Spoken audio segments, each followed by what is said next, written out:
All right, I think this works.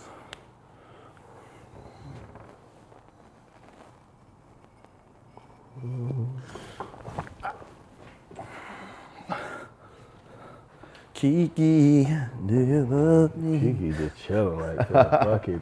We're gonna be in here with y'all.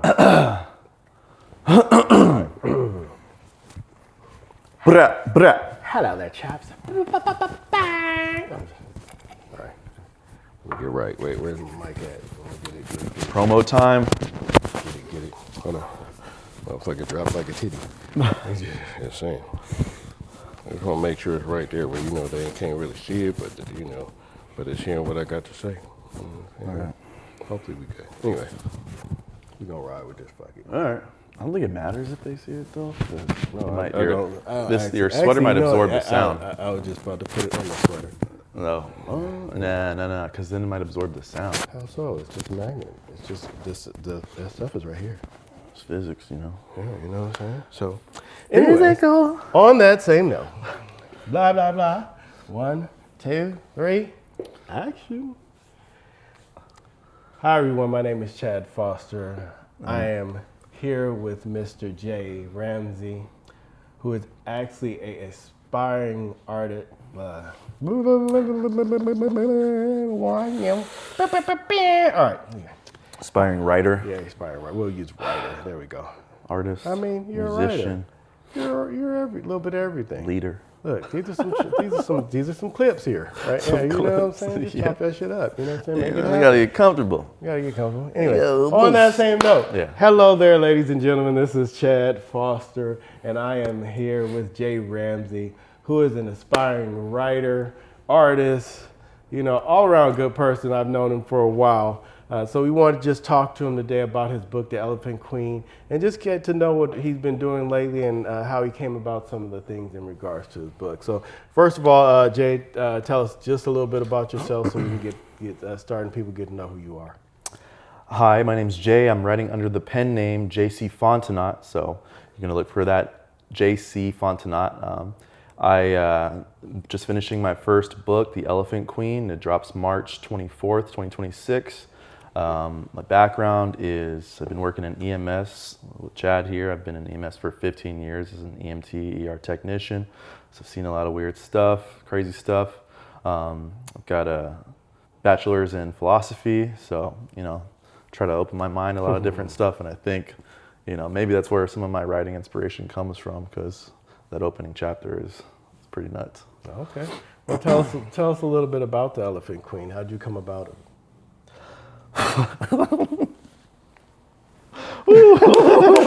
Oh, Kiki got you. Did Kiki get you? Yes, she did. Ooh, yeah. This is the fun part of the interview, folks. My dog's here, and she just lit Jay up. Anyway, on that same note. So The Elephant Queen, it follows the story of this young girl, Nandi. She's born in a village in South Africa. It's pre-colonial times.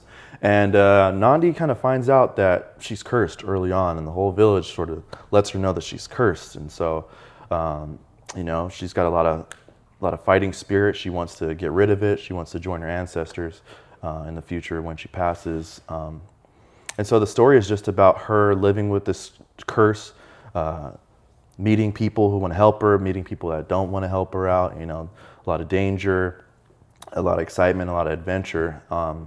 And in reality, it's just about redemption and her living with the truth and, and still finding hope and whatnot. Okay. So there's a lot of stuff going on in it.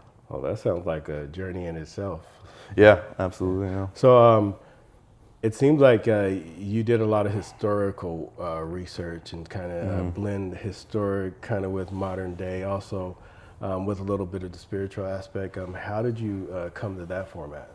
Yeah, so I did have to do a lot of research into like the Zulu tribes, Xhosa tribes, all the tribes in South Africa at the time period, because the time period is like mid 1800s, right around the time that the Dutch and the English are coming in to colonize South Africa. So, did a lot of research, found out about their spiritual beliefs, and basically wanted to honor like that perspective. It's not a myth. It's like these things are real. So the book has a lot of that as far as spiritual themes. And then Nandi herself is a real person. She's the mother of Shaka Zulu, and Black community, we all know who Shaka Zulu is. And everyone knows about him. She's a little lesser known. And so the book is not based on a true story, but it is inspired by true events. And I obviously take some artistic license in fleshing her story out. So she's a protagonist of my book. And well, that's kind of interesting. I mean, feed up on that a little bit more, because just knowing that information is some information that a lot of people don't know.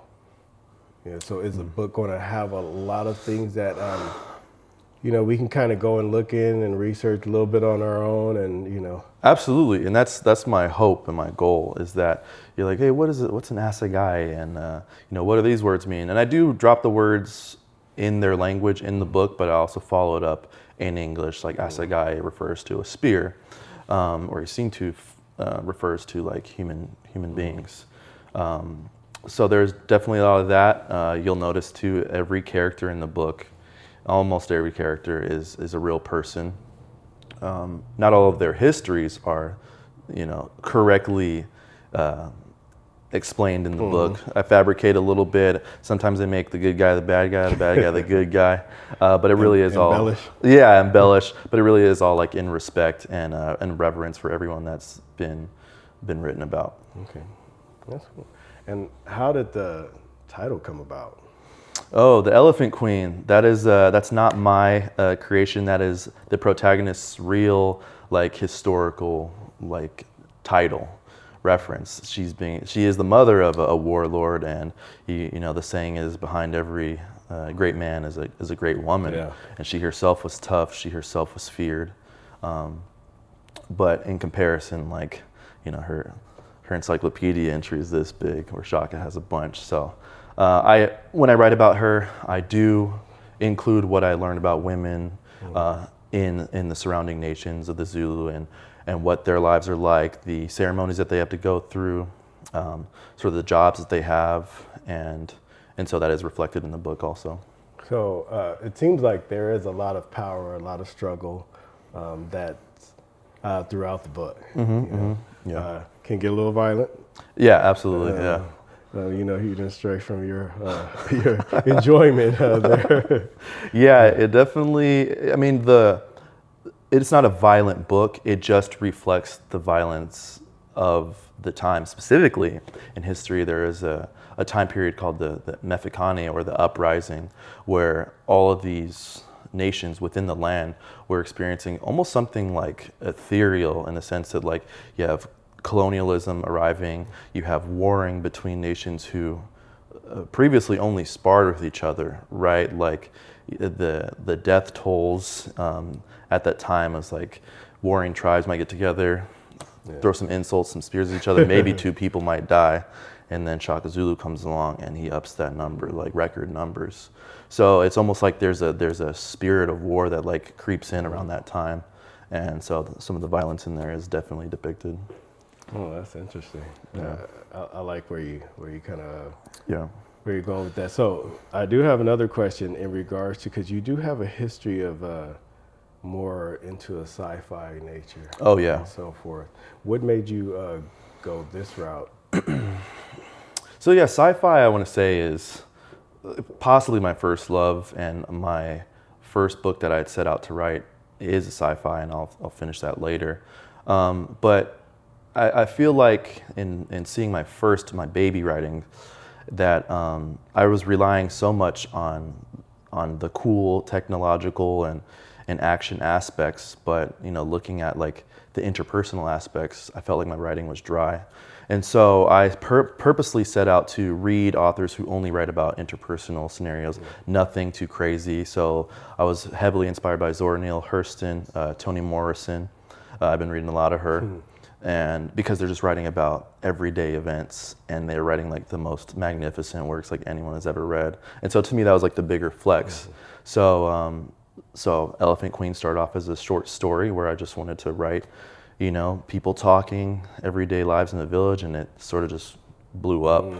And so I've been working on it for 3 years and finally ready to release it. That's awesome because, you know, when you see something that's small like that and it just kind of blossoms to something that you didn't expect, it takes you on a whole different journey. Absolutely, yeah. You know, but I mean, hey, look, you're here. Yeah. So on that same note, why don't you tell the people when your book comes out?